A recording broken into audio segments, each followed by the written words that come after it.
So basically, this is one of those weeks that everything just kind of went right. And what I mean by that is this week's guest was a dream guest, an absolute blast for me. I mean, just talk about stoking the fires of my ego. He was amazing. I had so much fun, and thanks to Scott Adams for introducing us. This week's guest is an icon in the broadcast community. He's a Seattle local, been here, 28 years now, I guess, and just a joy, an absolute joy. So this week on the podcast, Spike O'Neill, the legend, the myth, and the man, maybe in that order. Spike's a great guy, really, really extraordinary cat, just tons to talk about, an opinion on everything. What was that movie where the guy says, wow, that guy's got a mouth on him? Yeah, Spike's got a mouth, and I love it. I wouldn't have it any other way. Opinionated, brash, bold, and just an absolute joy. Super sweet, big bear of a man, kind, loving, absolutely down to earth, straightforward, honest, looks you square in the eye and just like dares you, right? Dares you to care, dares you to listen, dares you to communicate. And man, just had a blast, an absolute freaking blast. So yay you, right? You guys out there listening to this podcast, it's growing beautifully, organically. It's lovely. We're seeing listenership all over the world: China, Russia, Japan, Australia, Brazil, someplace in Africa, lots of stuff in France and Scandinavia, and that's probably, has to do with the metal scene over there. And of course, a lot of listening here in the United States. But I'm just having a blast. I'm thrilled, and I couldn't have had a better experience than today's guest. So, with that, man, please welcome the inimitable, hilarious, kind, and mouthy as hell, Spike O'Neill. Ladies and gentlemen, this rocks.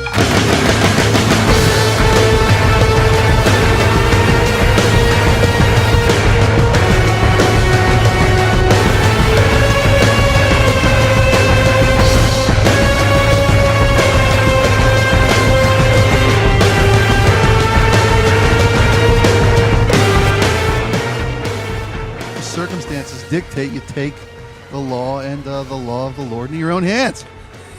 The law of the Lord? Is that what you said? Yeah, sure. I'm feeling weird today. You caught me on a weird day, man. Well, this is perfect. I like weird because when you get on weird, all sorts of beautiful, accidental, dangerous things happen. I tend to be realer when I'm feeling weird. If I try to pretend that I know what I'm doing and impress someone while we're doing this kind of thing, I tend to not be genuine, and it devalues me as a broadcaster if I dare to label myself with that. Yeah, I make fun of people for money. You usually have to stand on a pier in a beach town to do that and make a living. Yeah, I can do that to the masses and offend people by the hundreds of thousands. Yeah, you usually have to run for office to do that. That's right. You don't have to hide behind ferns either. I love that, though. My God. Zach Galifianakis should either be clinically locked up and put away for America's safety and the world's safety, or he should be distilled to a liquid form and sprayed across the city like in a Joker episode of a Batman movie. Yeah, we could all use a little Galifianakis. We could all, my wife and I actually were watching Between Two Ferns last night, and that Hillary Clinton one does not disappoint. Yeah, I haven't seen it yet, but I've heard wonderful things about it. I just think that he's got an honesty that he doesn't bother to see if it's okay to inflict upon his guests. Because I'd say share with, but I think inflict upon's a better accurate description of what he does to and for people and with people. Yeah, I think he's wonderfully dangerous, but in this sort of almost confused. I mean, I get it. It's a character. It's not him. Yeah, but all good artists has a bedrock of honesty. Yeah. So he is really somewhere deep in his untreated mind. Yeah. He is that guy. Yeah, he's a little dangerous. I heard a podcast with him and Pete Holmes. I don't know if you know who Pete is. I think he was on CBS actually for about 6 months. Had a late night talk show. Okay. And he's a touring comedian, and he had him on his show, and I thought, wow, this dude is actually really normal. That actually kind of made me sad. Oh, the Galifianakis came across as normal? Okay. Yeah, he just didn't, I felt like it was just all persona, and that persona was gone, and he was just being this normal dude who grew up in the Midwest. It was almost kind of a bummer. Well, that's guys who can do that. That's like, to me, I kind of describe that as that's just one of the clubs in my bag. Right. I mean, guys who can pull out a straight read interviewer and pull that off. It doesn't diminish their ability to just be the guy that you fell in love with or the element of his personality. Yeah. It's just a character that he plays. That's the easiest, and I'm not knocking it, but that's one of the easiest descriptions to use to somebody. It's just a character he plays. Well, it's a skill set, and it's a part of who he is. Yeah. I think any performer is literally a psychotic, multi-personality type person. Yeah. And the really great ones have a whole Noah's Ark full of animal crackers up there that can roll at any time. Who farted on the boat? And it's a good. Noah says, that's a giraffe. Go in a little. Yeah. I mean, I don't know. I mean, I spent my bulk of my radio career, doing voices or falling into character and writing fake bits and whatnot. And I always felt like everything that I did on the radio that was character driven or character based was just me finding a different club to hit with. Right. Different voice, maybe. Yeah. Just just an element of my personality. I mean, everybody's person. You say your personality is this. I think your personality is a flippin' King's buffet full of food that should have been thrown out a week ago. Everybody's personality has it's all in there. Yeah. It's just what do we let rise to the top at any given moment or under any given circumstance to express yourself. Yeah. I'm learning that with this too, that there's this old school version of me that says I got to do it the way like my mom or my dad would expect me to do it, right? Like sort of like a honoring the world in general, being very safe. And it's not that I have to come in here and just drop F-bombs all day. Right. But I really got to be real. And the hardest part about doing this, Spike, is learning how to be real, to stop sort of positioning myself to come off a certain way. As an interviewer. Yeah. Hello, my name is Robert Jones. You are my subject and I'm an interviewer. Yeah. Okay. Let me go down number one. You know what I mean? Where were you born? That stupid crap that nobody needs to hear. Nobody really cares. Yeah, but there's a comfort in that. Like, like a Larry King moment. When you watch a good interviewer, there's a structure and there's a comfort to that. And that comfort will allow people to open themselves up to learn things about the interviewee. Yeah. The fact that I'm doing this in a structured manner that you've become accustomed to, it may not be the most revealing mechanism, but it's a comforting mechanism. And I think that helps people absorb the information. And entertainment is even, I guess, I don't know, I'm like, I know what I'm talking about. No, I get what you're saying.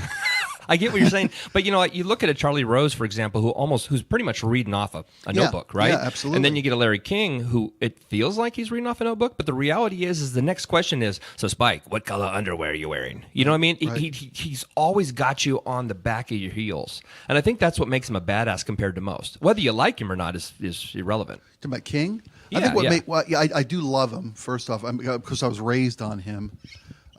Larry King said something to Bob, who I had the privilege and honor and sentence of working with for a quarter century. Did you have a hook around your leg? Or bracelet. I got to bedazzle it. It was fine. But Larry King was his kind of hero / mentor, his role model. Larry King listened. And Larry King wasn't afraid to not know things. Right. So many people who do interview shows or do interviews in general are so afraid to look stupid. Yeah. Jay Leno's the most, I think, glaring offender in that category. I agree. Larry King would not be afraid to say, well, why? What? I don't get that. And he would listen to people. I mean, they did it in Wayne's World, I think, beautifully, where the interviewer is just, and just asking questions without listening to the guest. He's busy looking at it. Yeah, right. And, and he's tweeting out. I mean, it's probably worse now than ever with social media being such a prominent part of what everybody does. When you ask a question that was just answered a moment ago, nothing could be more insulting to the guest or the audience. That you're not, why am I listening to this shit if you're not even listening to this shit? Right, you're not even paying attention. Right. Yeah. And Larry King he could derail an entire agenda of an interview by just hearing something that made him ask a question and made him wonder. And he followed that. And that was, we were all wondering the same thing. Yeah. That's what made him relatable to an audience. Right. Please ask. Yeah. Yeah. I don't know. So is it weird to be on this side of the mic? Because, I mean, you've spent, decades. It's weird to be on any side of a microphone these days because I'm literally, I'm chomping at the bit to get back to doing what I love doing and what I was blessed and privileged enough to do for so long. I'm pursuing opportunities to get myself back in front of an audience on a regular basis. The good folks at CBS, where I am now, are letting me exploit my relationships with previous clients that I had the privilege of working with and for to bring business in. And I'm selling radio, which is weird. It's weird. It's an opportunity to keep my family in dental care. With a daughter about to hit the braces years. Which one is that? Oh, Darby, my little one's going to be 13 this fall. Gosh, man. Yeah, I know, right? And Ryan, my older girl, and my wife will shoot me at this point because I'm not supposed to have a family or children that the public knows about. Yeah. My older girl's been living in New York for 4 years. Oh my God. Yeah, she's moved. She's living in Brooklyn. She moved to New York 4 years ago, and she's doing okay. Is she going to like the Fame School or something? No, God love her. She, it's funny. She went to AMDA, which is like the Fame School. Okay. AMDA is the American Music and Dramatic Arts Academy, or Dramatic Academy. Yeah. She went to L.A. instead of New York when she picked her school, and that's kind of my fault because she went to New York and saw the accommodations offered by the school, and then went to L.A. and saw the bungalow that they were living in, and she went to L.A. And L.A. is more of a superficial arts kind of culture than I think New York is, if I could generalize. No, that's fair. And she went to L.A. and it was all about what do you look like instead of what can you do. Right. And she kind of had her heart broken in the way of the performing arts. And she went to work here in Seattle at Rudy's barbershops, Rudy's. Yeah. As a receptionist. And Does she have tats? Oh my God, does she have tats? She's got lyrics and flowers and. Okay, because you can't work at Rudy's without tats. Well, you know what I mean? Well, she worked at Rudy's in New York for a year, and they closed down the boutique they let her run, and asked her if she wanted to go back behind a desk and be a receptionist, and she said no. She worked for another salon. Blah, blah, blah, for a couple of years, but then she got a gig as a bartender in Brooklyn. So now she makes more money than she needs to, and she's never going to go back to structured employment again. Yeah. Thank you, Obamacare, because if it weren't for Obamacare, I wouldn't have let her like I have a choice in what my kid at 26 or 7 could do. But she just turned 27. She's tending bar in Brooklyn and making decent money. So at least I don't have to worry about that anymore. She's dating a kid now who's actually got maybe a career one day. Who knows? That's a good sign. We both got kids who are on the other side of the country because my son's 27. Really? Where at? Is he single? Can I? I would love it. Trust me. No, I don't know. I haven't met her boyfriend. I'm sure he's fine. No. Well, so my son's married, so there's that. But he's in North Carolina, and it sucks. I mean, I got grandkids, man. No kidding. Yeah, I got grandkids. I got 6 kids, dude. So, wow. Yeah, I'm an old, weird, sperm machine. Great band name, by the way. Yeah, sperm machine. David Bowie fronted that for 1 year. And it sucks because he's over there and my grandkids are over there, and my dad died 2 months ago, and so my son came back for the first time. I hadn't seen him in 3 years. Yeah. And so my grandkids. You guys estranged, or it's just no. life itself? No. Life. Okay. I'm remarried, but so his mother lives in North Carolina, and he moved out there to spend time with her because he hadn't seen her since he was 16, and he didn't see her until he was 23. So for 7 years. Wow. So there was not so much an estrangement; it just was that she lived there. I know. Yeah. I get it. My family's on the East Coast too, so it's weird how much time passes by before you. Yeah. It's not that you're not thinking about him, but you're just not thinking about him. It's not a cognizant, conscious thing. Yeah. No, I know what you're saying. I mean, my grandson, he just had his birthday, and I actually missed it. And it's my grandson. I felt like a dick. Just a total. It sucked. I hear you. And I've done it 2 years in a row. So I'm like, you son, suck. Yeah, I know. This interview's over. I won't speak to people who don't. You didn't show up as a clown or anything. I mean, don't show up as a clown these days. You'll get shot. No, I did show up. Check it out though. My wife actually said, "What are you going to wear?" And I said, "I'm going to wear a Domo Nation shirt." And I don't know if are you familiar with this? Vaguely. I've walked by that Chinese shop or that Japanese shop in the mall. They sell those stuffy things. Yeah. So in Japan, Domo's.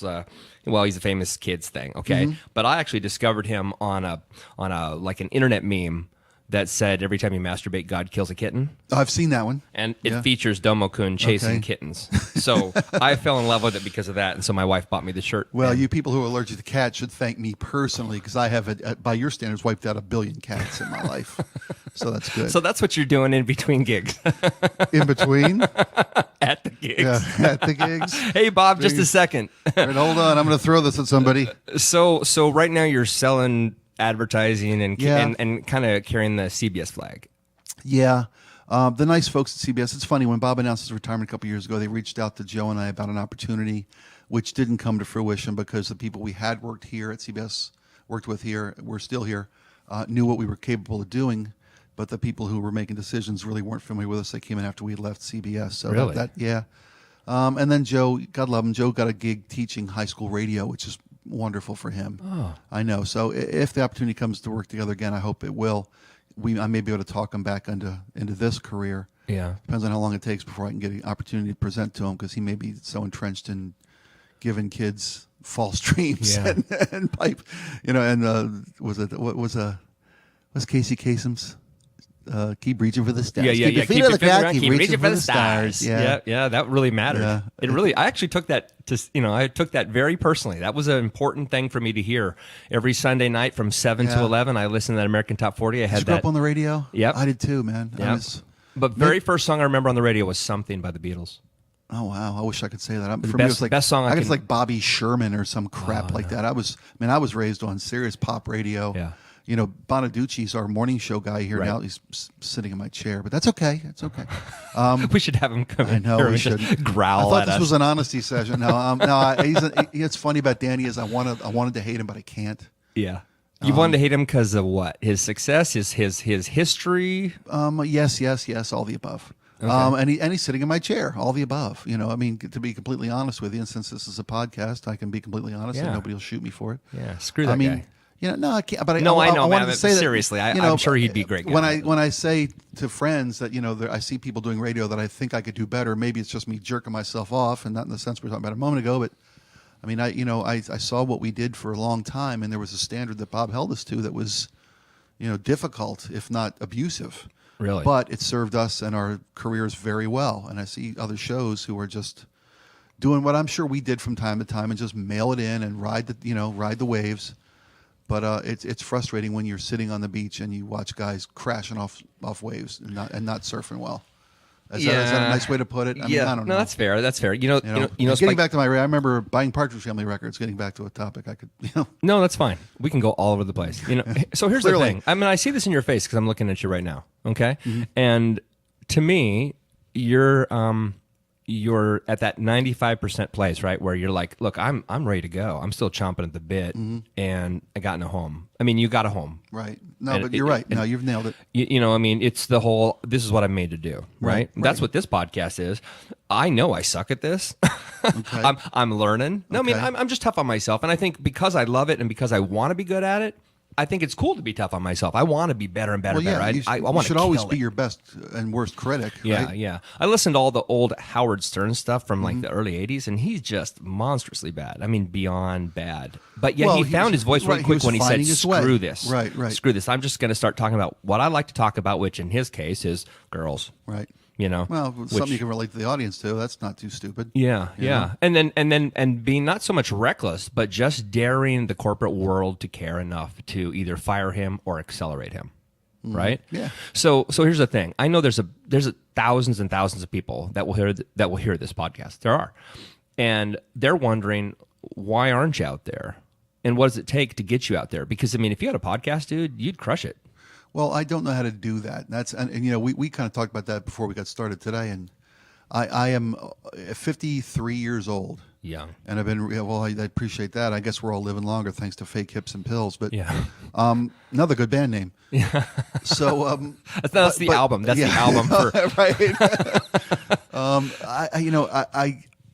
I wouldn't know how to begin doing this, and it's funny. I had such a sheltered and privileged opportunity for so long with Bob that I genuinely will tell you honestly that I took it for granted. Yeah. And that you don't know crap. Having had it fall out from under me, I know how to talk, and that's pretty much it. I don't know how to produce a podcast. I wouldn't even know how to where to put a podcast. I tried to tweet something the other day, and I didn't know how to do it because I have a Twitter account. I know you do, but I haven't done anything with it. I think the last one was Marshawn's retirement. Yeah, and the one before that was I don't know, it was eons ago. Yeah, and I have thoughts all day long that would probably be well received. Yeah. By an audience, but am too busy wasting my time yelling at people on Facebook about Donald Trump, which just gets me nowhere. Yeah. You know? Yeah, because the thing is I have a good buddy in New York City who is, fiercely liberal, right? Just all anti-Trump all the time. And that's fair, right? I mean, it's completely fair. Right.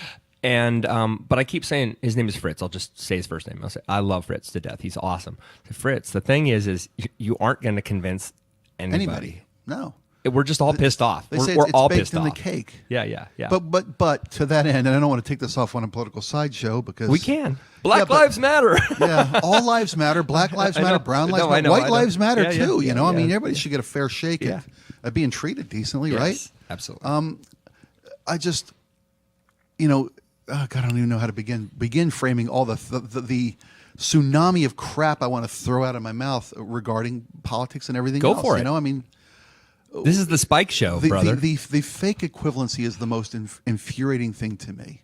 The false equivalency. What do you mean? That these are two flawed candidates. Oh, okay. They are, clearly, but one of them has a crack and the other one's got a fucking chasm. I understand that. I mean, literally, one of them is experienced, and while you may not like the methodology of Hillary Clinton's political career, she has successfully climbed the ladder of knowing how to get shit done. The alleged murders. Right. I mean, really, I'm with you. What kind of moron can wrap their head around the idea that she's had hundreds of people killed? Yeah. Are you fucking kidding me? Yeah. This is liberating. Yeah. I know. Does that feel great? You can say the F word. I've got a husband. I've got a husband at home who just, I can't believe it. I've got a father and a brother who are both ardent Trump supporters. And I'm like, was I adopted? Right. How the hell? The answer is maybe. Maybe. No, I look so much. I'm my mom. If she shaved, I'd look just like my mom. I lost my. She needs to turn it more into a Van Dyke. I lost my mom a couple years ago. I'm sorry. And that's okay. I can still. She's still with me every day. Clearly, I haven't lost her. Yeah. But we lost her. She died a couple years ago. You told me that you lost your dad. Yeah, it sucks. Recently. It sucks so much. Dude, I still every day. And to your point earlier about you've got a grandson across the country, I had a mom in Florida that I wouldn't call for months on end. Yeah. And now that I can't, I'm like, what the fuck? It's all taken for granted. We all do it too. What was I thinking? Yeah. And it's the same. Getting back, that's how I treated my radio career. I took it for granted and didn't respect it and appreciate it. And while I worked hard at it and enjoyed success with it, if I'd have gotten off my ass and saw the future coming when someday Bob Rivers wouldn't be providing for all of us the opportunities that he did, I wouldn't be where I am today. And now I'm trying to run to catch the bus. Yeah. I don't even know how to It's scary podcast or try to bother to learn. It is. I want another radio opportunity where I can just go out and do what I know people want to hear. But I'm close, I think. But dude, here's the thing. That is like marrying the girl who's kind of interesting. And I know that's weird because we mean waiting for an opportunity is marrying the girl that's settling. I'm not okay. Two things. I don't want to call it settling because that's not fair. I don't know, what it's like on this side, right? But everything in my brain, based on literally your body language, just to the conversations we've had, it says that you've got to go, you've got to evolve, right? Yeah. And dude, this is it's still 1955 here, just with 2016 windows. You mean in the building I'm in? Just this world. Yeah. Okay. And it's look. More people listen to the radio than listen to podcasts. It'd be a lie to say the other. It's not true. It's not true. Way more people listen to the radio. I mean, I have to physically download a podcast. I have to take my phone into my car. I have to plug it into my little adapter, right? So I can even hear any conversation. I have to do that, or I can have satellite radio and the like, right? Or granted, I can pay for extra data on my phone and I can stream it. There's always ways to do it, but because there's not one way, a lot of people stay away because it feels like it's still early adopting. And radio is predictable. I get in my car, tunk, there it is, 102.5 KZOK. You have to make it easy for people these days, though. Yeah. You do. I mean, to make people jump through hoops. And it's funny. This is all kind of has a familiar thread running through it, whether it be politics or radio or anything. You have to make it easy for people because we're also, thank you MTV, our attention spans are 3 minutes long. Yeah. I mean, it's a giggle, but it's true that we all have this diminished attention spans, and no one can invest any of their life to improve their goddamn life. And I'm a glowing, living, regretting example of it right here in front of you. Yeah. But wouldn't guys like you and I take 1981 MTV all over again? Because it was badass. Come on, it played Al Jarreau, for God's sake. They did. I loved being impressionable during those growing years of MTV. I loved music videos because music is one of the most important things in my life. Most of my important memories are tied to music, and not just like being at shows or whatnot. But I can remember making out to girls listening to Journey's Escape album on an endless cassette loop. That's my story. Making out for 4, 5, 6 hours till the sun comes up in a car out front of some girl's house. While Open Arms clicked over again. It's time for the tape to start again. You don't want to play Mother Father. You don't want to play Mother Father. Right? Come on. It's all Open Arms and Don't Stop Believing. And maybe you jump into, mine was Cheap Trick. Oh. So when you're talking, I want you to want me. Oh my God, dude. That was my first grab on a female body. Nice. And I actually she's a friend of mine on, I'm not going to name the person. She's a friend of mine on Facebook, and I'm like, you remember that time? You know what I mean? Yeah. And it was just like, we have this fond, just that first time you had an experience. It wasn't, we didn't do anything past that, just kind of sitting there. Loving, touching, squeezing. Yeah. See what I mean it about was music? Killer. It is. It just instantly transports you to a place, and that's why something, when it comes on, the second I hear it, the radio goes up a million. It's a million dB. It's up. It's blasted. Music is such an emotionally transporting, viable. It touches your emotions so deeply. Yeah. I mean, God, it's. So here's what's cool about this. Look at the catharsis of this, Spike. Yeah, I know. I feel better. I was having a cruddy day when you showed up too, man. I'm getting no's from clients that should be saying yes. Yeah. You're Spike O'Neill. You should be getting all yeses. Well, and the radio, the sales is it's relentless. It's fucking relentless. Yeah. I thought making 4 hours of radio a day was relentless. This is relentless. Yeah. Are you under contract? Do you mind sharing that? You don't have to if you don't want to. Yes and no. Okay, I don't know. I'll No. I'm not being vague. I just don't know. I'm ignorant of my own situation. That's tragic, isn't it? Wow. You got health care. I got health care, and they pay me every week to come in here and sell radio, and I make a base salary and I make commission. Okay. And I'm beyond my initial 1-year contract, and they're just letting it roll because I'm valuable enough to the company that they can accept my slacked ass 25 hours if they're lucky work week that I put And you are together. doing some TV. Not really. Well, I every once in a while I did something, briefly at the 206 before it was. I think that's not even the 206 anymore. Oh, really? See, I don't have TV. I know that's really archaic, but I don't have TV. What are you, not anymore. Taliban or something? No. In 2012, so I moved back. Well, I shouldn't say moved back. I came back from Japan, and my wife and I were like, our daughter's one. Yeah, screw TV. We're not going to watch TV anymore. Okay. Yeah. So I'm sorry. No. I lost my family to TV. I wish I had made the same decision when it was still on the table. No, I miss it. I miss it a lot. But. I don't know. I'm under contract. I'm selling radio. I have an agent who's really not. I'm not his top priority. Why would I be? That's okay though. Oh, you're being so tough on yourself, man. Shit, man. I took it easy for too long. I took it for granted for too long, and the situation I'm in is of my own making. Yeah. Do you think this is hard? This thing right now? No, this is the most and easiest thing I've done in 2 years. Is this fun right now? Yeah, you kidding me? Okay, so I'm not asking you to buy a package. And you don't would even give know you me. Commercials and some digital marketing and maybe an appearance of me in your parking lot 1 week. Yeah.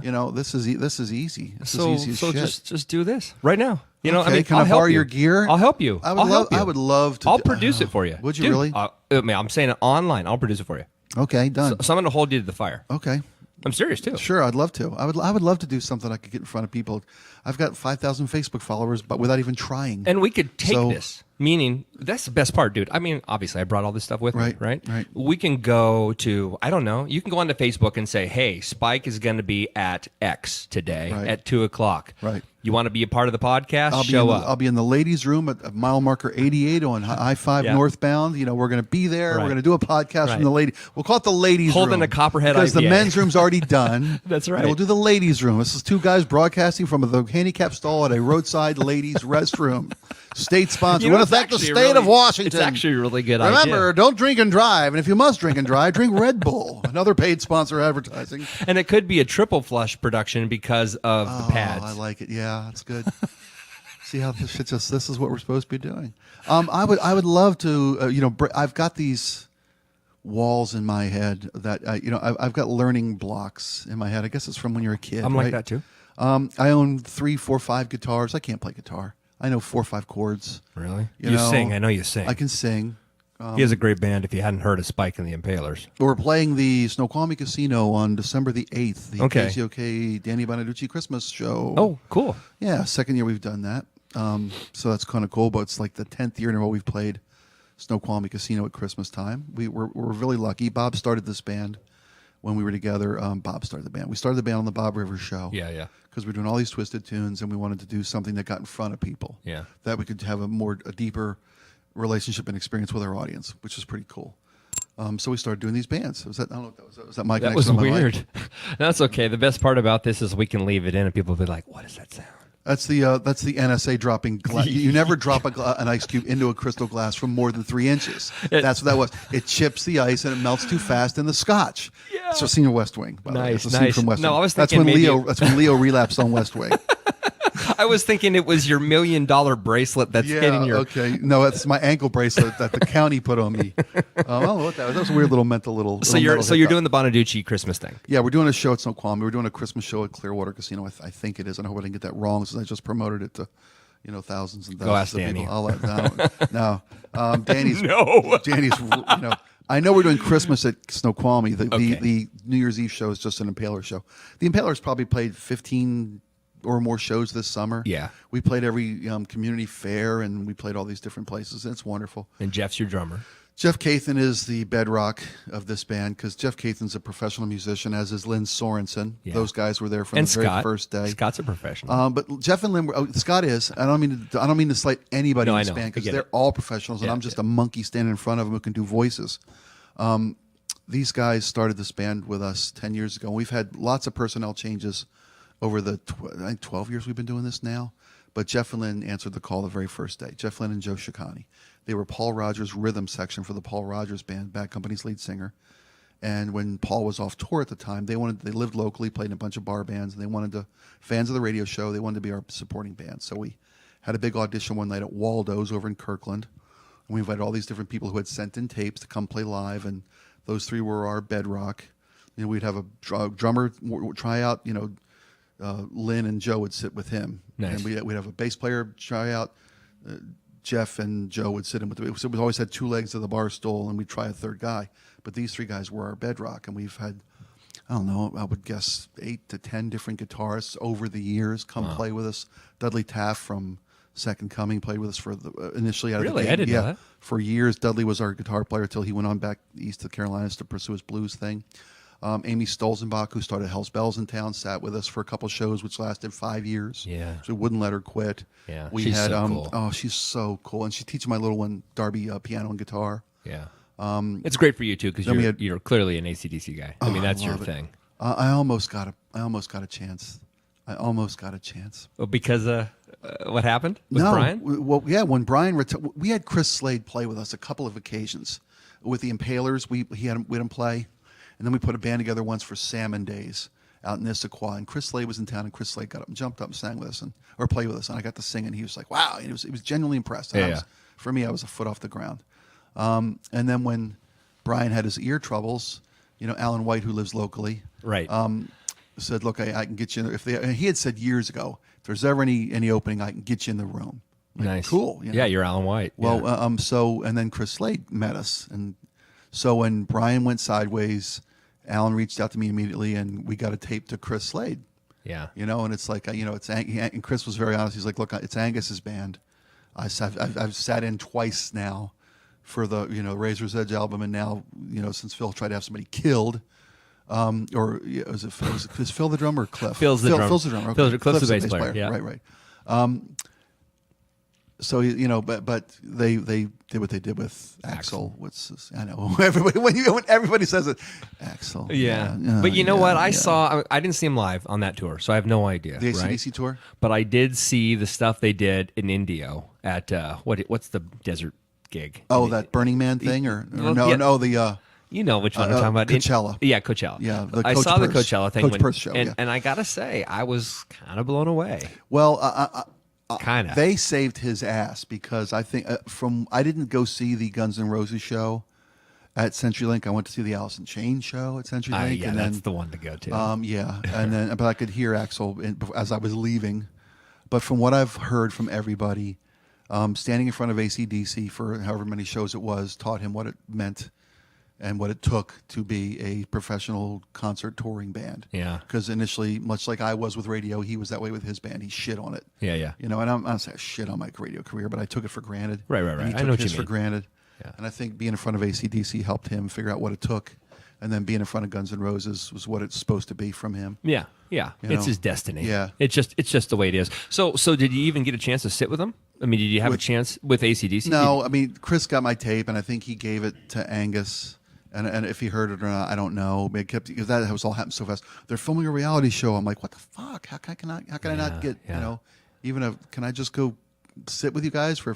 And I said told him I do it for free. And my wife's like, shut the fuck up. Don't ever say that. Yeah. Like, are you kidding me? You'd be the youngest guy in the band too. Of course, I do it for free. God, Yeah. Of course I would. Yeah. Just to be in front of that many people. Yeah. The credit alone is an investment. Yeah, people don't get it. You know, when you're a musician, I'm a musician. They don't get that our hearts are, it's like we've been cut a very specific way, right? Our diamond has been formed a very specific way. And I have to be in front of people. I mean, I have to be on stage. This is killing me. The last 10 years, I haven't done any professional gigs out there. I've done a couple recordings, a couple sessions, and it's the longest. I mean, I'm absolutely like missing an arm. Totally sucks. Well, it leaves a hole. It really does. I mean, I heard Springsteen say one time that moments on stage, how can you do this at your age? You're like 67 years old.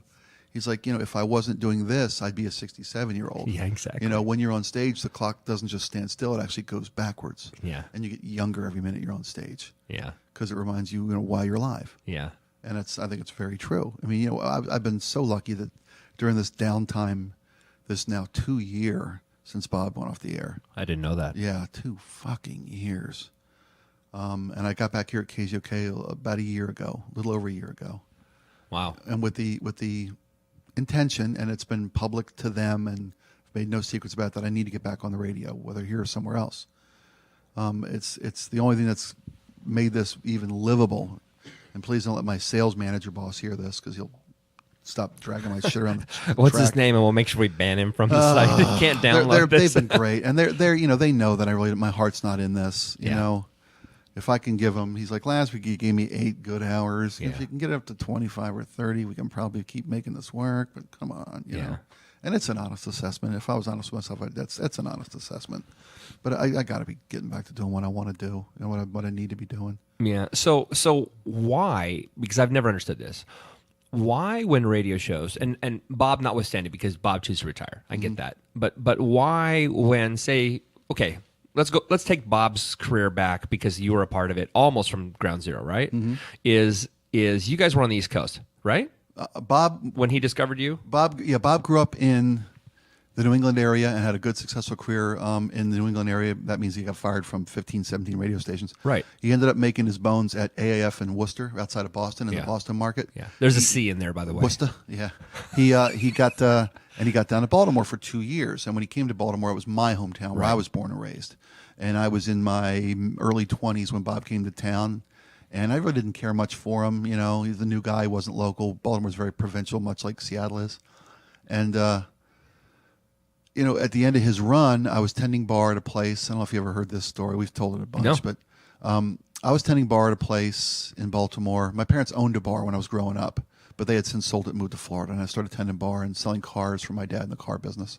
He was managing a bunch of car dealerships in Baltimore. Wow. And I was tending bar and met the guy who moved in above the bar, who was Bob's new partner at 98 Rock in Baltimore. A guy named Sean Donahue. Sean was the overnight guy, and they started partnering with Bob, and it was a great fit. And Sean was one of the funniest motherfuckers I ever met in my life. Genuinely funny guy. Sean Donahue. His dad was Big Tom Donahue, the godfather of album rock radio in San Francisco. Okay. I've actually heard of that guy. Yeah, and Sean and Bob were doing the morning show, and then Sean moved in the apartment above the bar I worked at, and we got to be buddies. And I told him one night, I don't want to try doing what you do. I'm so sick of radio. And he said, you should try it. He came down and was, come down and see if you like it, and you can be an intern. So I went down and I was intern for the Bob Rivers show, and on my third day I wrote a twisted tune for Bob, in the room, and he's loved it. And a week later he's like, "You're a writer. You're hired. You're done. You're on the show. You're a writer for the show. You're getting paid now." Wow. And a week later it's like, "We're leaving Seattle. Do you want to go?" We're leaving to Seattle. You mean? Yeah, we're leaving Baltimore. Okay. We're going somewhere. Okay, right. okay. That's what. Yeah. We're leaving town. Yeah. Well, I've been here 2 years. We went from last to first. They don't want to give me anything but a cost of living increase. We're moving on. You want to go? And I said, yeah, okay. We looked at gigs in Boston and Minneapolis and San Jose and San Francisco and here. And Bob decided we're coming here. So I moved here in summer of '89, having 2 weeks and no experience in radio. So, okay. So that choice was Bob's. To move here or to hire me? Well, to do both. Both, yeah. So the question is, and you said it a second ago, Bob had been fired from, like 17 stations. Uh-huh. Why? Why is there so much turnover when, and granted, maybe in the beginning he sucked. I had no idea what he sounded like out there, but he had a programmer tell him one time he could fuck up a one-car funeral, except he made it a colorful one-car funeral, if you know this expression. Yeah. You get fired. I mean, he got fired because he'd play the wrong commercials at one station, or he'd miss doing this at another station, or he'd miss a shift. That's how you get fired from so many stations. Okay. But Bob never really got fired from a So gig. he's kind of a cluster. Yeah, aren't we all, as we find our way, yeah. right? But when he found his groove in Worcester, he moved up to Baltimore, and he found his groove in Baltimore. He moved up to Seattle, and we were lucky enough to stay here for 25 years. You guys were on like 96.5, for a while. No. We were. I know you're 10 at years, KZOK and 10 years KSW. 10 years at KSW. 10 years at KZOK, then 5 years at 95.7. That's KJR. okay, that's right. That's where we hit the bricks. Yeah. Because and literally we left KZOK in 2010. Sorry, I lost a decade there. Yeah. And because the economy had collapsed and big shows like ours had 7 people, and the dictum came down from on high that we had to cut some staff. Right. Everybody was cutting back. Right. And Bob was literally, God love him, he was like, look, if you think we can do this without everybody that does it, first off, you don't know what we do. You don't get it. And if you think that we can do this, you think we're just jerking you off and having people on payroll who don't need to be here, that's insulting too. So we ended up finding an opportunity for all of us to stay together, and that was over at KJR. Wow, that's amazing. It was very, very parental on his part. Yeah. I mean, you had a in big the best group. sense. That's a big They had team. like 7 people, and nobody Yeah. has that in radio anymore, Yeah. especially Yeah, at that Jody. juncture. Yeah. Jody, it was Bob, Joe, and I were always the 3 legs of the Right, bar stool. right. And then Jody we had numerous Fourth members, if you news, will. Yeah, news girls, whatever it was. Initially was Campy over at KSW, the first news guy we ever had, and I love Jim Cameron. That's right. We And lost him a couple years ago to a heart attack. Yeah.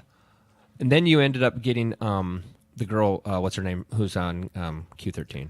It was Campy, then too many to remember. I love them all. Catherine, Jamie, Maura Gallucci was a lovely and is a lovely person and a wonderful talent, and I love her. I always will. But when we went to KJR, we had some downtime between gigs, and she decided to watch her children grow up instead of paying someone else to do that. So she left, and we got Jody, and Jody was with us till the end of the run at KJR. Yeah. Yep. Wow. So, but why does it happen so often? Why do, without a station changing formats, who's pissing off who? I mean, why does it happen? Why do stations just say, you know what, we're done with Bonaduce, right? Well, it happens for a variety of reasons. Either it's not working, there's changes in the marketplace, they need to make a dramatic change to reinvent a station. People price themselves out of a job. People don't live up to their contracts. All those are viable reasons that it happens. Okay. I mean, I know I went through that list pretty fast. We can go back and look over them, anyone, but they're all legitimate. Yeah. If you bring a morning show in and it's not working, you try something else. And you keep trying something else until you find something that works. If you get a show that grows out of its own skin and gets too big, then you lose them to a bigger market and you move up.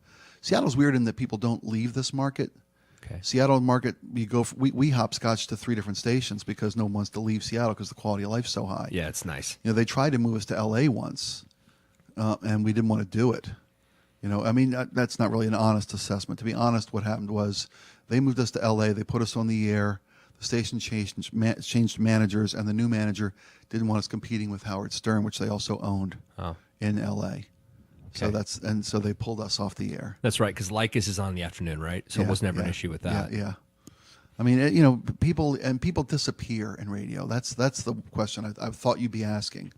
Why do people just all of a sudden one day they're gone? Well, they're not all Art Bell. Yeah, right. The world's not coming to kill him tomorrow. Yeah, God. I love that stuff, though. I gotta admit, it's entertaining. Yeah. As long as people don't portray it as valid, right? I want or to believe legitimate. I want to believe there's a portal to hell in Ellensburg. Yeah, I really want to believe. I've been in that bar. It is. I think it's Portal to Hell. Another good band name. Yeah. I don't know. I mean, your radio's a very it's a unique industry. It really is. Yeah. It's where ne'er-do-wells can go and find unparalleled success. Right. And mediocrity can be championed. I always thought it was kind of like, so when I was a professional drummer, I'm using quotes, I had long hair. Okay. Right, like most of these guys, right? Sure. And you always feel like you don't really fit in. You don't have a college education. Right. You got to go work in a restaurant. You got to wash dishes. Right. Right. That was the kind of gig. And I always felt like radio was kind of that same thing. You kind of hide behind, like a lot of guys. You're not, but a lot of guys are big and. They're big, oh, yeah, right? Yeah, right? Yeah. They don't necessarily have any sort of physical confidence, right? And so right. they like kind of hide behind that mic. Yeah. Is there a lot of truth to that? Yeah, I think so. Not pretty enough for TV, basically. Well, yeah, that's a genuine, honest assessment of most of the people in radio, and not that we're all trolls. I say we inclusive. Yeah, but you're not. I used to be. I am. Yeah? I have been. Sure. Why not? Why not? Just agree with me, Rob. For the price of for the purpose of this interview, yes, I'm a fat troll. What was the question? I'm sorry. No, I'm just talking about just people.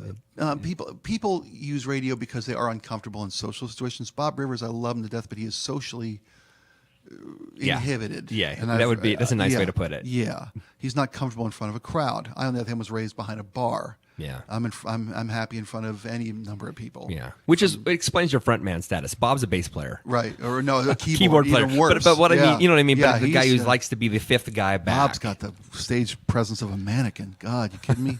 a dead mannequin. Yeah, really missing an arm. I love you, Bob. I'm sorry, Bob. I don't even know you. I mean, I've met you a few times, but I don't know you. But I'm not wrong. Yeah, you don't know, but I'm not wrong. Yeah. So what does it take to get you? I mean, is it clearly okay? Let me back up here because I'm kind of stumbling over my words. Every podcast I have, I believe in this thing called the 97.3 rule. And I don't know if you've listened to any of my podcasts. You probably have not. I have never listened to anybody's podcast. Okay. Well, God bless you. No, I don't. I've never listened to a podcast in my life. Well, that's okay. So I should start one. There's thousands and thousands of people listening. Yeah, good. Yeah, no, it's great. The thing that I like to ask everybody, I call it the 97.3 rule. You've heard of the 80-20 rule, right? The idea that 20% of people do 80% of the work. Yeah, okay. Right? It's just kind of a ratio. Yeah. The way things are, right? Yeah. I believe there's an 80-20 rule inside of that and another 80-20 rule inside of that. So basically means that the reason 1%ers are 1%ers, they're so successful or whatever they are, is because they have the mindset of that sort of very, very focused and very game, and they don't get distracted by anything, and they pick their stuff, like your thing, right? You're really good at broadcasting. They pick their thing and they just go at it and they kill at it. Okay? Okay.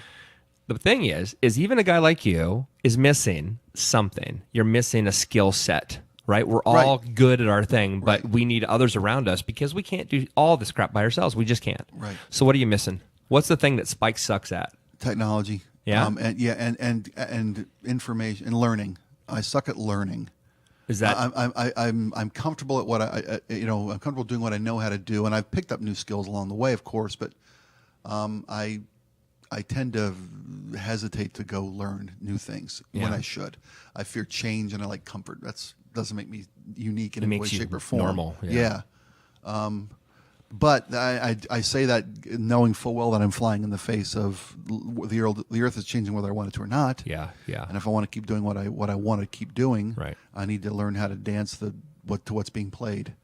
Yeah. I'm up there doing a waltz, and there's a thrash band on stage now. It's not going to fly anymore. You can't dance to Charleston. Yeah, you can't at a mud pit. You can't do it. A mud honey show, whatever. Yeah. I don't know.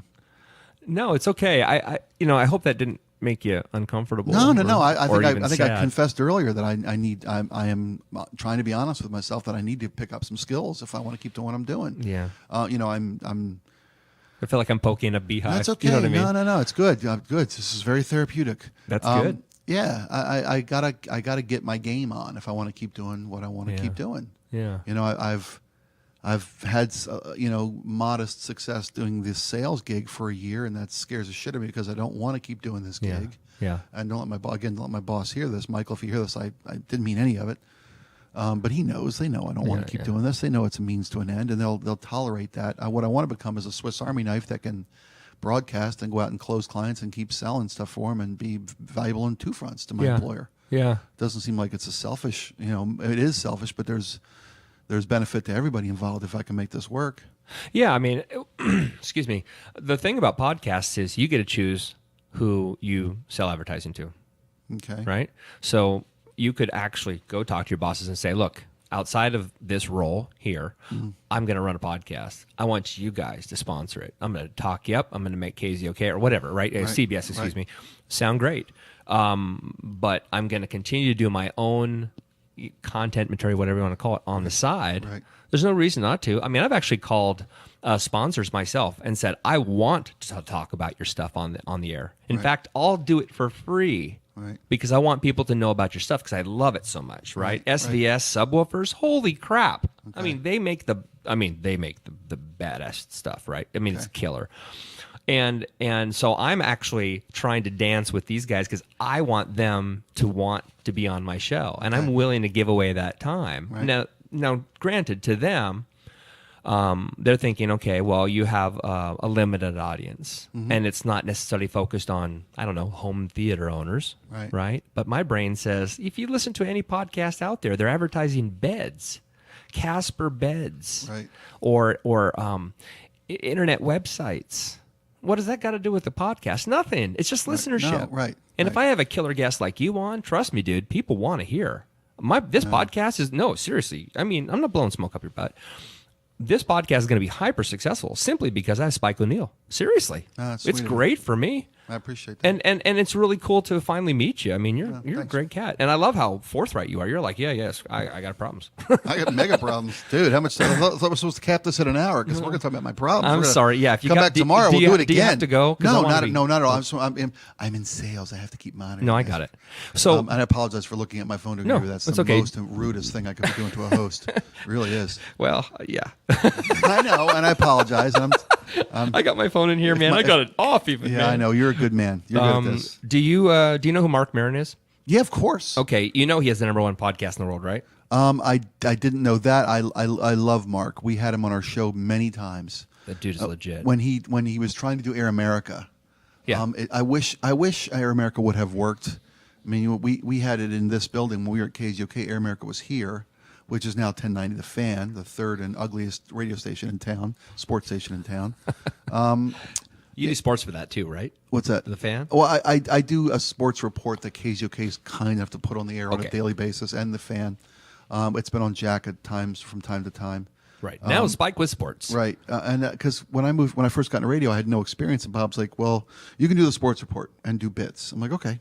And I got sports, press credentials at all the different teams. So I was like, listen, I'm in heaven. I was 25 years old, 26 years old, I want that too. It was fun. God, I get to go watch sports for free. It's fantastic, And now that I've got that skill set, KJK lets me write a little 45, 50-second sports thing every day, and they we sell it from time to time and put a sponsor's name in front of it. And that lets them give me a minute of airtime 4 times a day, which is cool. It just keeps me in front of the audience. Yeah. What were we talking about? I don't even know.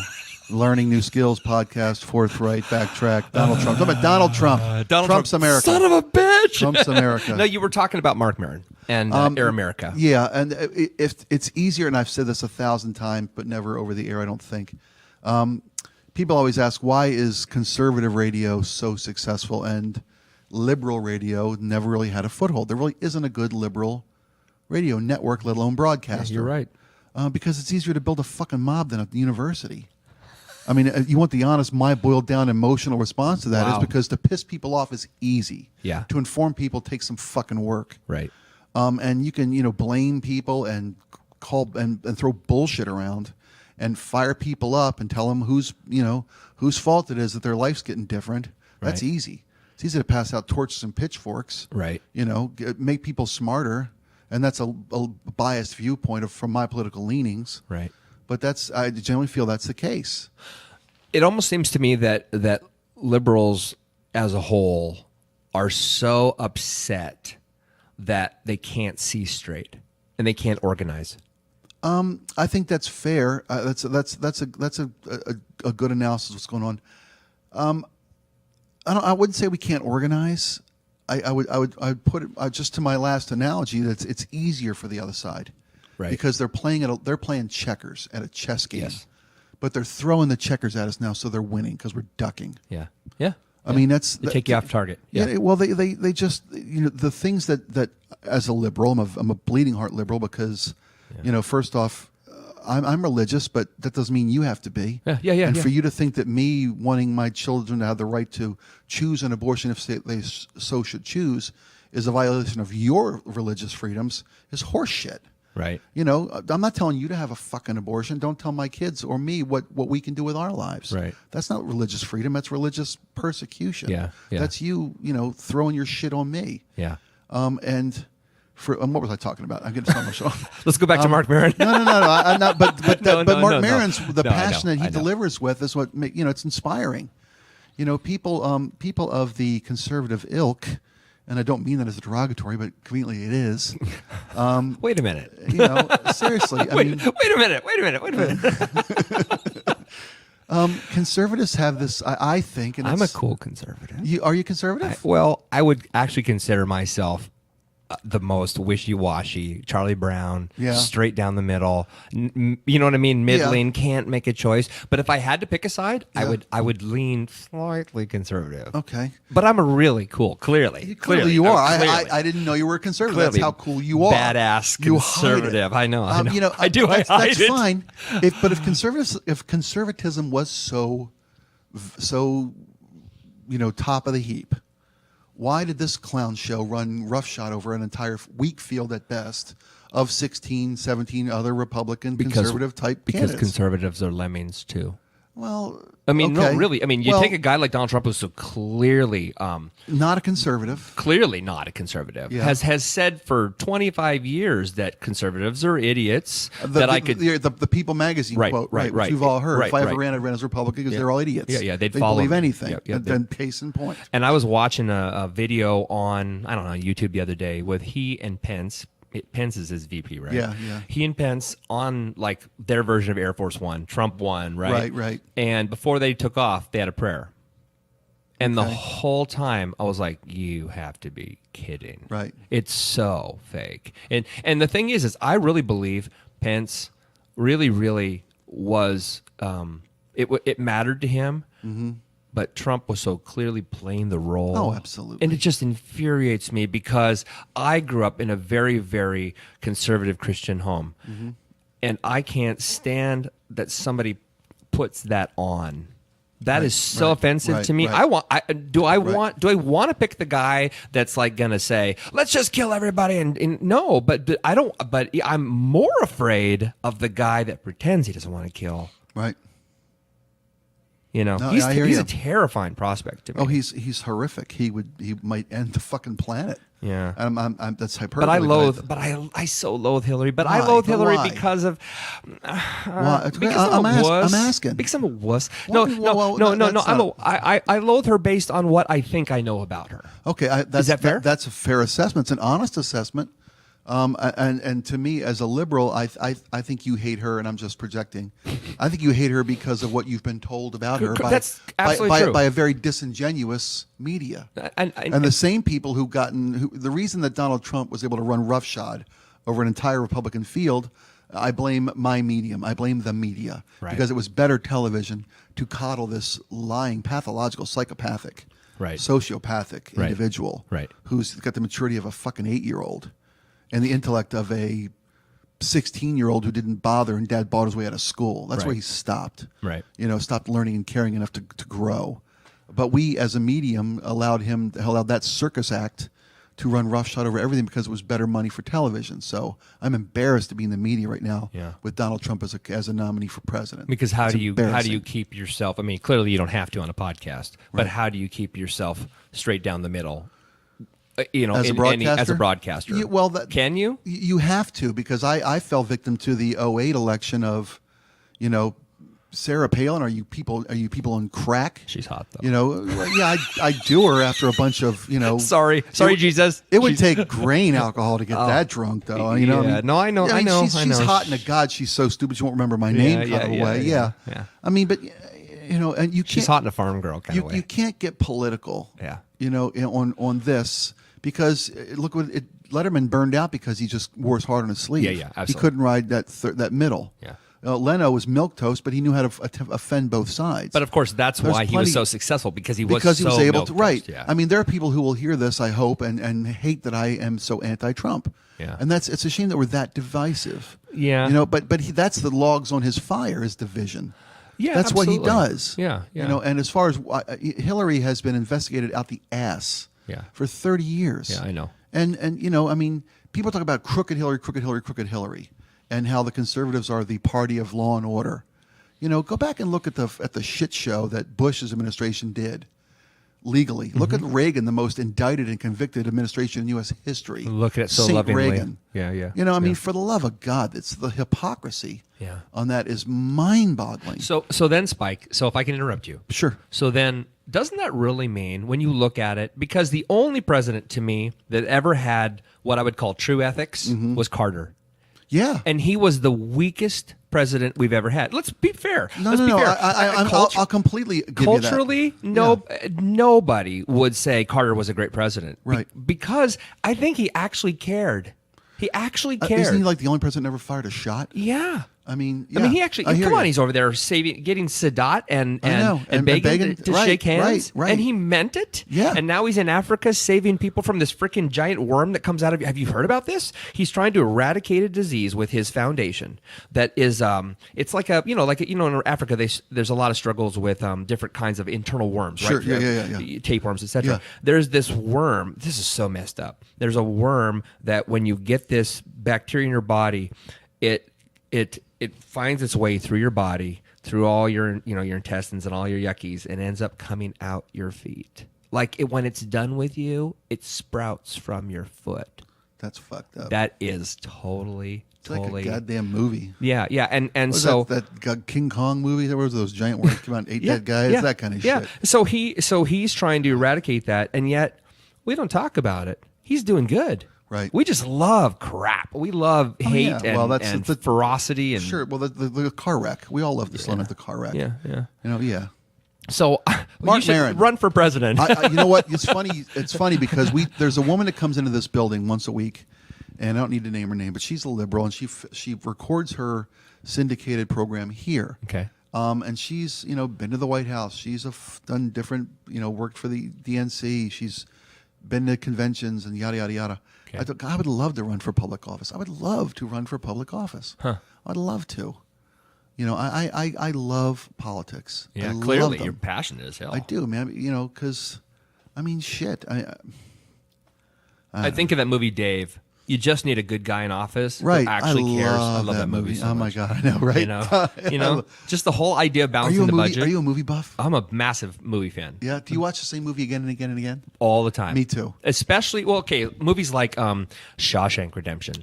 You know what? Wait, okay, stop the train, because I was about to say my go-to line is, if I'm flipping through the channels, it doesn't matter what I'm doing Absolutely. or where it's at in the movie. Yep. I don't care if Andy's about to bash the sisters in the head with the film reel, or if Andy's holding the wrench trying to get out, right, or the shirt in the rain at the end. Yeah. I can watch Shawshank at any point from any moment. Yep. I almost bought a shirt that said Dufresne and Redding's Yacht Company. I saw it was on my Facebook feed. Yeah. Either get busy living or get busy dying is the tagline of the company. Yeah. In the Zewatenejo. Yeah, I love that movie. I do too. That movie. So if that comes on, well, I mean, dude, I'm a massive movie guy. I mean, I can tell you about movies I guarantee you haven't seen. I'll do a movie podcast with you one time too. We'll just talk about movies. No, let's do that. Let's do it all the time. Okay. Let's do a music podcast. Okay. No, let's do. But here's help the me, reality. Help me do a Spike. podcast. I'm not kidding. Help me do a podcast. I will. The reality is people. Is this podcast? So you're my 15th guest. Okay. 15, 1-5. Okay. It's not like I've been doing it for years and years. Okay, right. I'm freaking amateur. Okay, and Clearly. Clearly, Yes. I do this. I do this a lot because my mouth gets dry. I hear you. I'm sure poor folks at home. Yeah. No, but so the very first guest, was a Wall Street coach. The second guest was a metal musician from Norway. The third guest, oh my gosh, I had to think about it here. But the point is I've interviewed Christian business leaders to metal guys who hate Jesus, right, to everything in the middle. And the point being is that there is no point. It's just about people I find fascinating. Okay. That's all it's about. Okay, it doesn't mean anything else. I used to think, because it's called Rockstar Superhero, I'm going to make it about, like, one week we'll have a rock star on, the next week we'll have, like, a non-profit guy. Okay. And I kind of did that in the beginning, but the truth is I kind of got to go with the flow. I got to find guests. Right. You know, I'm out there searching all the time. Right. I might have, which would be killer, so I hope he hears this and shows up. I might get Deen Castronovo, who is the drummer for Journey. Yeah. On the podcast. I'm Cool. really hoping I'm talking to his, some please, if you want to be on the show. Now, I really want to. isn't Steve Smith the drummer of Journey? He is now. He the- left. Yeah, And yeah. Castronova came and played. Right. 'Cause Steve Smith was the original drummer. Well, of it's not Journey, right? Ainsley Dunbar's the original drummer. Oh wow. Look at you and- go back. Yeah, he played 2 records, I believe, and then But when they broke, Steve was the drummer. Steve was the guy, just like Right. Jonathan Cain was the guy. Right. And Well, and Cain was the keyboard. Cain took Cain Journey was the to guy. a dark place in my world. I'm a Greg Raleigh fan. You made it happy myself, and man. joyful. I'm a Greg Raleigh fan. When you put a keyboard up on the side of a building and play, separate ways, come on. Yeah. Come on, yeah, cheese stick. Yeah. Well, You're killing me. You're killing me, Smalls. That's another guy I want to interview, is Jonathan Cain. Yeah. But anyway, Cain came in and then they got to Raised on Radio. Be Right. good to yourself. I remember. Right? Oh, yeah. And then Steve was like, "Yeah, screw you guys. I don't want to do this anymore." good. Okay, and he's good. gone. And then Deen did a whole bunch of stuff. I don't remember who played in the middle because somebody played in the middle. And then Deen came in the '90s and played with them until like a year and a half ago. Okay. And then he had, I think he had like a police case against him that was wow. like significant. I'm Yeah. not going to talk about on the air. And they're like, "You can't be in the band anymore." Wow. Yeah. Were teenage girls involved? I won't say anything. Don't say anything. I don't think so. Yeah, okay. It's for you. yeah. How do you nod and say no at the same time? Yeah, that's political no, skill you've got there, friend. Yeah. So anyway, movies. You said movies. Uh-huh. So I love Fight Club. Yeah. I'm a big fan of subversive movies. I love movies that stick a thumb in and twist it a bit. Yeah. Piss you off a little bit, and then it's all a joke. Okay. Right, like Yeah. you just have no idea, and basically anarchy in movies. Right. I love that. So Okay. I'm a big fan of Takashi Miike, which is a Japanese guy Probably don't who know. made I'm sure you're not, but I mean he made a movie called Audition, which you would probably tell me, Rob, the first hour and a half sucked, and the last 5 minutes was killer. Okay. It's all about the payoff. Right. I love. Filmmakers enjoy doing that to people, though, don't they? Yeah. Have you seen know? Headhunters? I have not. Dude, that's the one movie you got to watch. Everybody in the world What's it about? needs to see Headhunters. I think it's Swedish. It might be Norwegian. So yeah, you got to Who read cares? subtitles every once in a while. I'm sorry. Right. It's about a man who's an art thief. And that sounds like really typical, Yeah.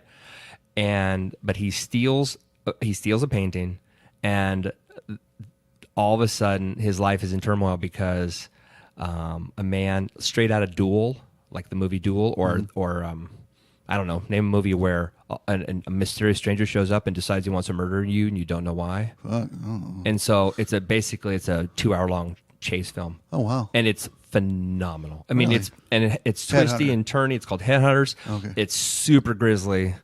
I mean, Okay. it's really, really, really. For me, I want to grisly. watch It's a Wonderful Life in a loop. Do you? Do you? Yeah. You're not a blood. I'm not a horror guy at all. But I'm not a but I blood like. and guts. I'm not a real blood and guts kind of movie guy. Yeah. I'm How about really if they're not. jokey blood and guts though? Like Like two fat guys sitting next to a skinny guy, they blow up and the skinny guy's protected. covered in shit. Is that a Monty Python skit? Yeah. Do you like So- that kind of stuff? Not really. I don't know what my favorite movies are all. I like Shawshank movies. Redemption. I like movies that have a socially reassuring value. Okay, then you wouldn't like Headhunters. Probably not. But No, it's really dark. I like movies that at the end of it, because for me, life is dark enough. Yeah, my mom The says news that. is the shittiest. God, if I want to watch people get fucked over, So you want to watch Bambi? I don't know. Well, Bambi's mother gets shot. I know. All Disney movies, the mother but Thumper. dies. Thumper just masturbated a lot. That's what that was covering. Yeah, that's an awful thing to say. You ever see a movie, God, what are my go-to movies, God, that I can watch any time of day? I love Pulp Fiction. Oh, of love course. me some Pulp Fiction. Yeah. Come on. Okay, I got a question for you, Trivia. You're a movie guy. You'll know this. Yeah. You'll get this right. No one ever gets this right until they really, really think about it. Chronologically, what's the last thing that happens in Pulp Fiction? The last scene that happens chronologically in Pulp Fiction. Yeah. Let's kill time on the podcast. I know that's sorry. That's I mean, to get it right, you got to wrap your head around it. Yeah, no, it's either it's. Hang on a second. Spike talk for a second. Sure.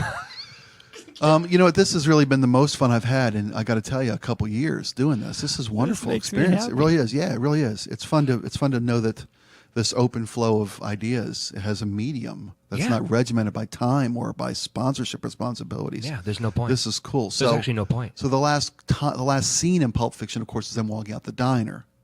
Right. But I think that can't be the last chronological scene. I wanted to say it's when he says Zed's dead. That's it. Yeah, Zed's dead, baby. That's exactly right. I knew you'd get that. Yeah. I knew you'd get that. All right. Zed's dead, baby. Yeah. That's right, because he's already killed Vincent. Yeah. He killed Vincent before he went with Marcellus Wallace to Zed's basement. Spoiler alert. Oh, no. Did we spoil that? It's only been 12. Is there a 13-year rule? That's not 12 years. 20-year rule? It's 20 year? 22. There's a 20-year rule on spoiler alert, so screw you people. 22 years.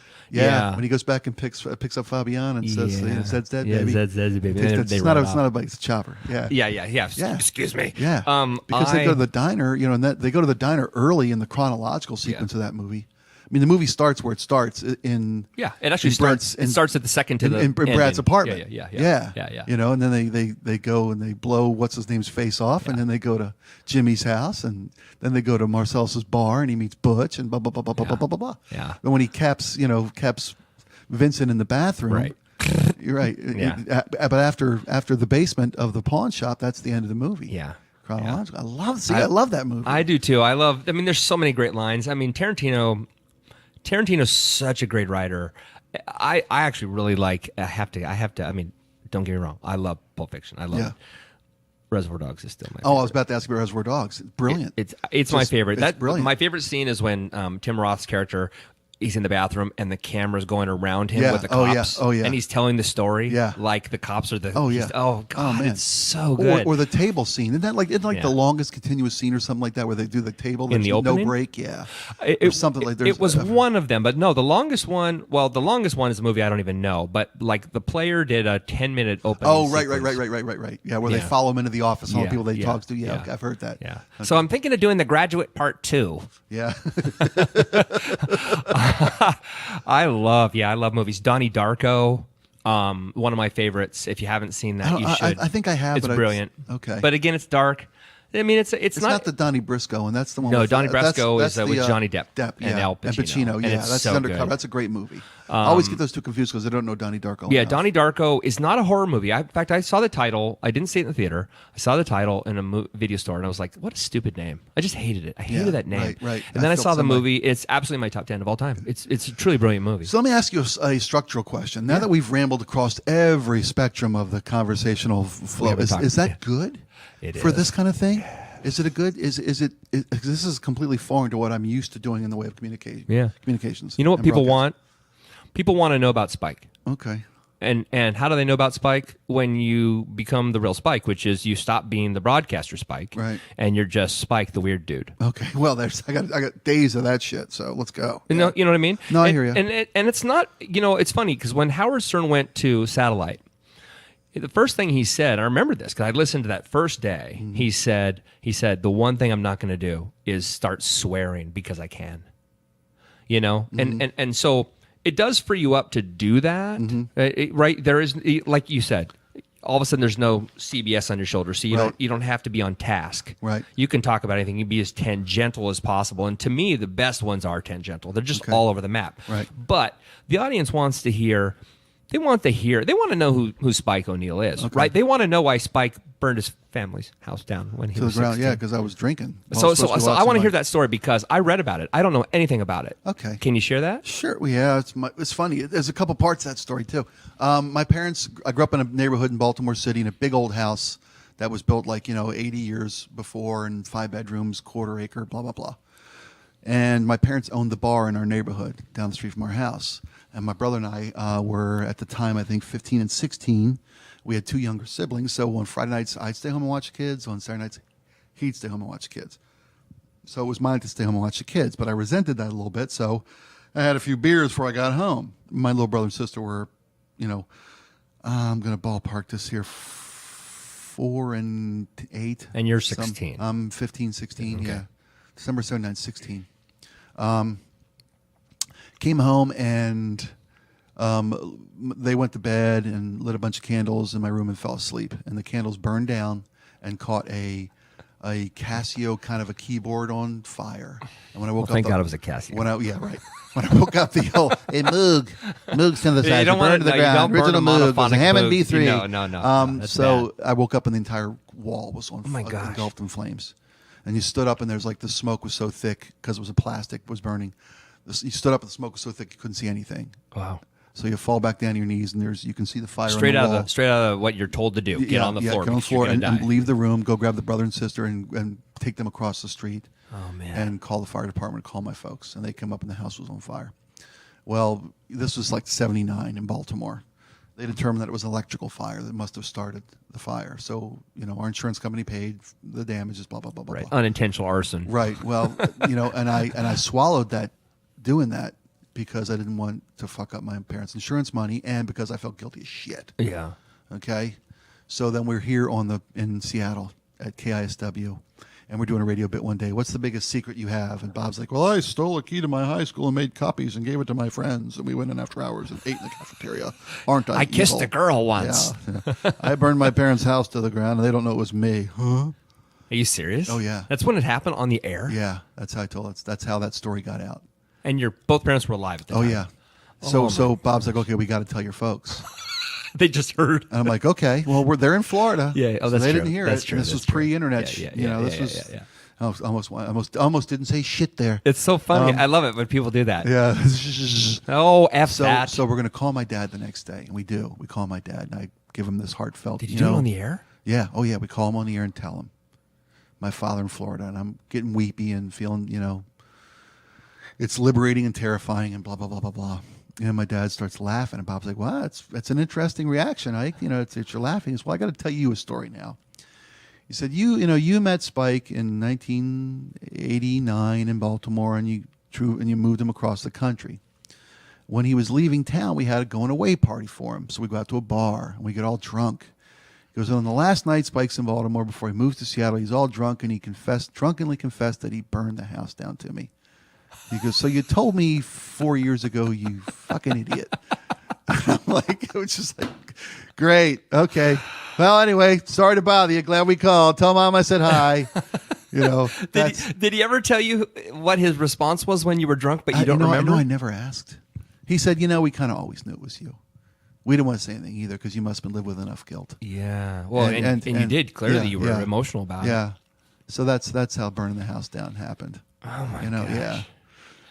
Good radio. Yeah. Good fun radio. I know. I'm like being cautious. My brain is telling me like I should tell a secret right now, but all my secrets I think are out there, which is terrible. From doing this? Yeah. Actually, yeah. So I think that is, I'll say it one more time. I'll make myself uncomfortable. We were talking about the Marin thing a while ago, and the reason Marin is so successful, why people love it, and why people listen, is because he just purges on air. Yeah. And that gets people to go, wow, I'm not so bad after all. Right. Or maybe I have this guy's lived as stupid a life as I have, and he's made something of himself, so maybe I'm not the freak of nature I think I am. Right. Okay. And so I had an interview so there's this nonprofit in Kirkland called Stronger Families. Okay. And they are I wouldn't call them a Christian nonprofit. They probably are, but they are a nonprofit that goes to work with military families post like war and helps them through PTSD. Okay. Which is killer. Oh yeah, right? Big time. And so I was talking to one of the directors of the nonprofit, and we got on the subject of sex, and then we got on the subject of this nonprofit called Hookers for Jesus. Mm-hmm.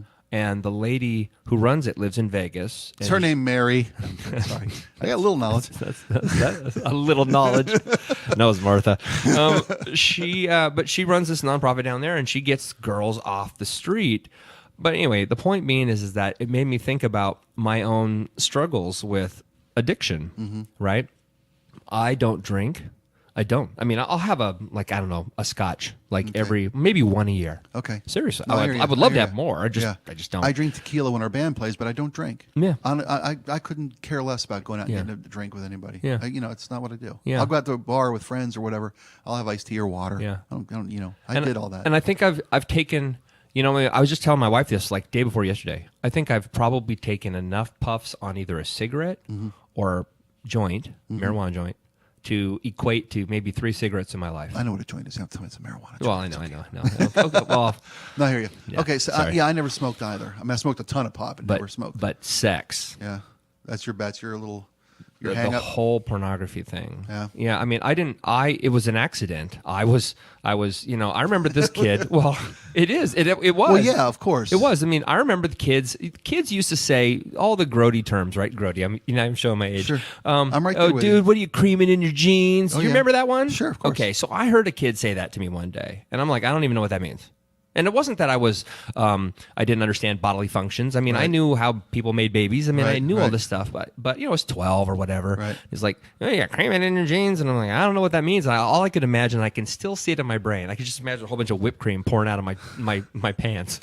I think I rented that one. Right. And I was like, that's rented. disgusting. How old am I? Rented. That's Rented. so funny. No, that would have been pre-VHS. that would have been like the reels. That would have been a drive-in theater, like a 8mm. Porno drive-in. My buddy's older brother got married and bought the house, one of the houses in our neighborhood, and they had a projector and porn reels. Oh, like at 8mm. Yeah. Oh, we used to, as teenagers, sneak in when he was his wife were at work, and we watch their porns on reel to reel. Oh my God.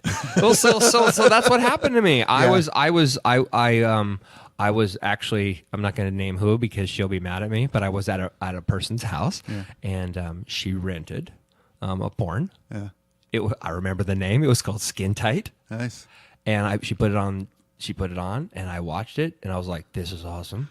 Where has this been all my life? I don't know why I like it so much, and I'm really uncomfortable. I was super uncomfortable because I was really, really turned on. Right. Well, yeah, that's the idea. Yeah, I mean, I was 14 or 15 years old. Sure. I was like, "This is the greatest thing ever," and I stayed there the whole time. And then went home and sorry Jesus, and I took care of myself. And it was such an amazing experience, and yet so guilt-filled. Sure. That how many Catholics have to die for you to have a good time? Exactly. I mean, Domos killing kittens, and I didn't know how I felt about it outside of it was awesome, and I could see why drugs are awesome. Right, because it's the same dopamine, whatever it's called. Yeah, it is. Right, you got it. And then it was like a little bit every once in a while. And then, holy cow, dude! 1997, I go by, I get a computer. Right. Okay. And it's free. Don't be hard on yourself. Porn drove the computer industry's growth. Of course. I know it does. It's still, the number one, outside of Google, like the number 2 is like YouPorn or something like that. Booble? Right? Isn't the maybe Booble's like a search engine for porn, or is that just something I made up? I don't know. I think you made it up. But no, I think it is. No, I think it is Booble. Actually, if it hasn't been done already, shame on you people, because that's too fucking easy. You gotta spend. Come on, people. But so I got a divorce. Go figure. Well, no, sorry, too easy. No. I'll take a layup when I get one. I'm going to apologize to my wife because I adore my wife. She's beautiful. She didn't know you were funny. divorced? No. But this is before I met her. Okay. But I was divorced, and for that period of time, between first wife and my wife today is the internet was a fresh new thing. You killed more Christians in the Crusades, huh? I just, attaboy. I have a goal. Again, I'm sorry. Have a goal. Please, church family, do not subscribe to this podcast. You have a church family too? I do. Cool. That's really cool. Yeah, I love your religion. I just don't want any of it. Yeah, I understand. I love it. I do it. Yeah. I do. Here's the thing. Before I go on my rampage about pornography, I was raised, like I said, in a very, very Christ-filled Christian, whatever you want to call it, conservative home. But I was always raised to not be religious. I was raised to just love and live and learn. That's perfect. That's great. And so I've never seen, and I talk about this in other podcasts, I've never, ever seen or believed in the pissed off God that hangs out up in a cloud somewhere and can't wait to send me to hell. I've just never...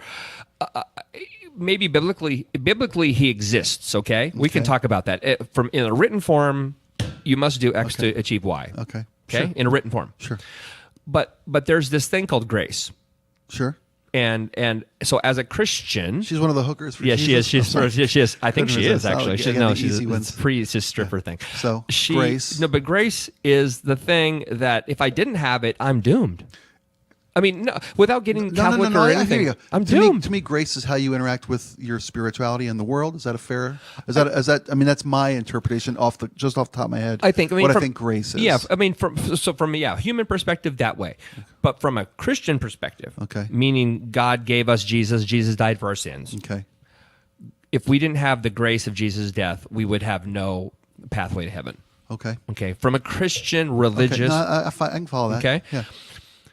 So I've always believed my entire life, and I'm sure there's a whole bunch of people out there that think I'm completely nuts, but that because I am so real and human and incapable of being like God, shouldn't I just do to me what Jesus commanded us to do, which is go love your brother. Right. Be the best dude you can be.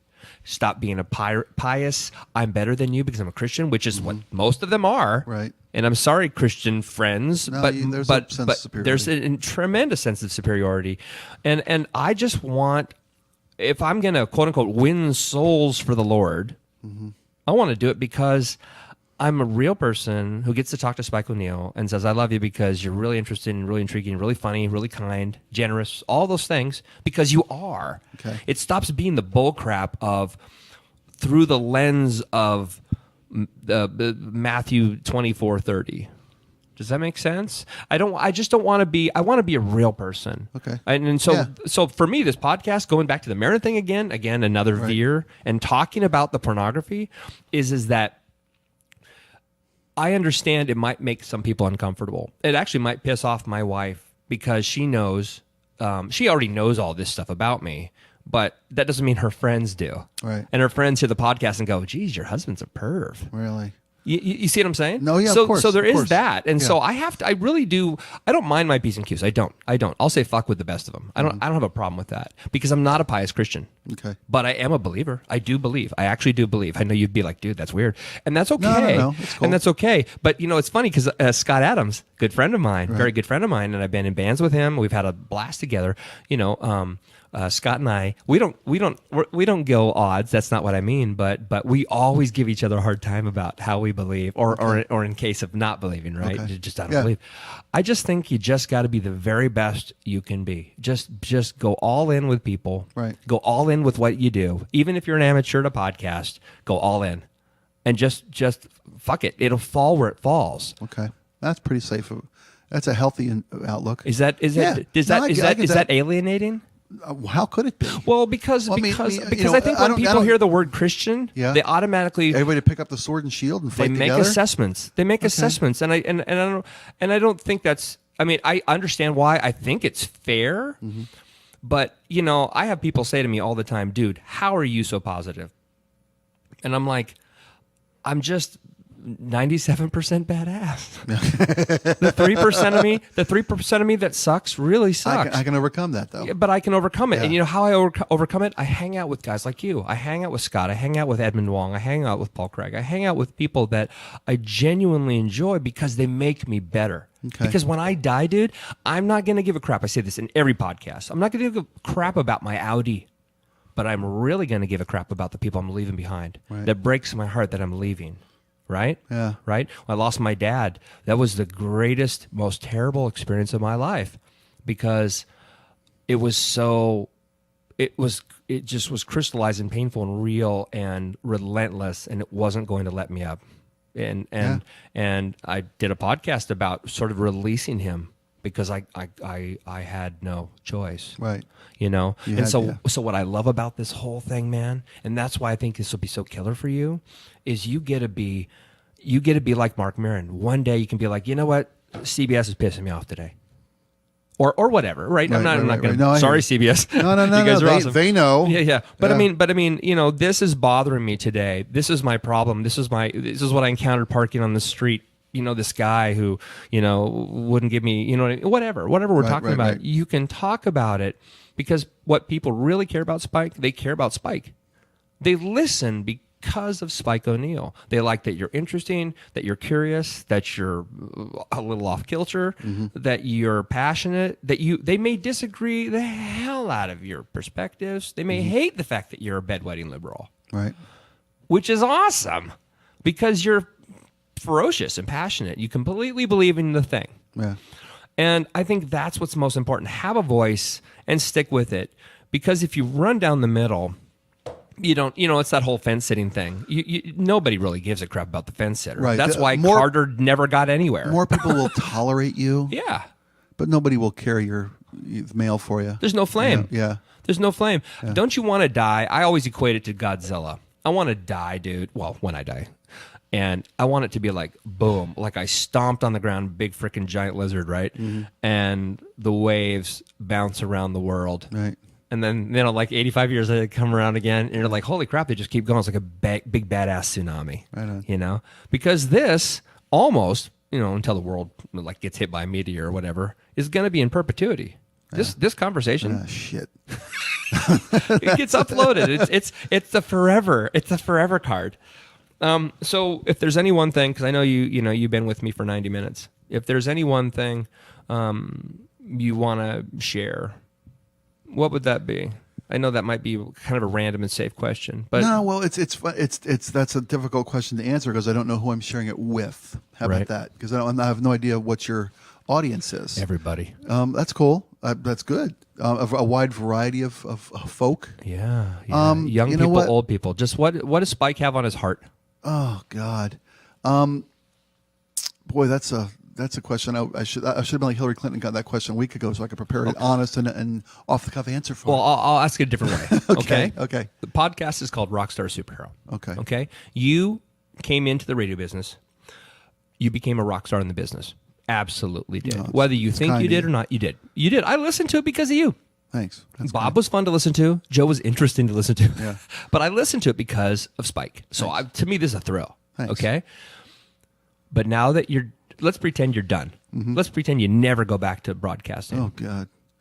But what a day we'll call Thursday. Yeah.